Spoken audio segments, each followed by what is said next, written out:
ലൂക്കാ 19:1-5 വരെ. യേശു ജെറീക്കോയിൽ പ്രവേശിച്ച് അതിലൂടെ കടന്നു പോവുകയായിരുന്നു. അവിടെ സക്കാവൂസ് എന്നു പേരായ ഒരാൾ ഉണ്ടായിരുന്നു. അവൻ ചുങ്കക്കാരിൽ പ്രധാനനും ധനികനുമായിരുന്നു. യേശു ആരെന്ന് കാണാൻ അവൻ ആഗ്രഹിച്ചു. പൊക്കം കുറവായതിനാൽ ജനക്കൂട്ടത്തിൽ നിന്നുകൊണ്ട് അത് സാധ്യമായിരുന്നില്ല. യേശുവിനെ കാണാൻ വേണ്ടി അവൻ മുൻപേ ഓടി ഒരു സിക്കമോർ മരത്തിൽ കയറിയിരുന്നു. യേശു അതിലെയാണ് കടന്നു പോവാനിരുന്നത്.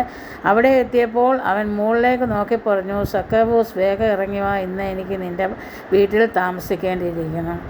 ജെറീക്കോ എന്ന നഗരത്തിൽ സക്കാവൂസ് എന്നു പേരായ ഒരു ധനികൻ ഉണ്ടായിരുന്നു. അവന് ചുങ്കം പിരിച്ച് ധനികനായതാണ്. അവന് പൊക്കക്കുറവുണ്ടായതിനാൽ അവന് ജനക്കൂട്ടത്തിൻ്റെ മധ്യത്തിൽ നിൽക്കുന്ന യേശുവിനെ കാണാൻ സാധിച്ചില്ല. യേശുവിനെ കാണാൻ വേണ്ടി അവൻ ഓടി സിക്കമോർ മരത്തിൽ കയറിയിരുന്നു.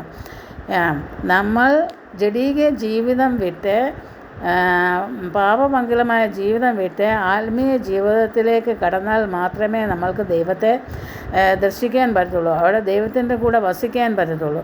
അവൻ ജഡീക ജീവിതം വിട്ട്, പാപമംഗലമായ ജീവിതം വിട്ട് ആത്മീയ ജീവിതത്തിലേക്ക് വന്നു. സിക്കമോർ മരമെന്ന് പറയുന്നത് അവിടുത്തെ ഏറ്റവും ഉയരം കൂടിയ മരമാണ്. അങ്ങനെ അവൻ ജഡീയ ജീവിതം വിട്ട് ആത്മീയ ജീവിതത്തിൽ അവൻ ഉന്നതിയിൽ ഉയർന്ന സ്ഥാനത്തെത്തിയപ്പോൾ അവൻ്റെ ഭവനത്തിൽ ദൈവം വസിക്കാൻ ആഗ്രഹിച്ചു, അല്ലെങ്കിൽ അവൻ്റെ ഭവനത്തിൽ ദൈവം വരാൻ സാധിച്ചു.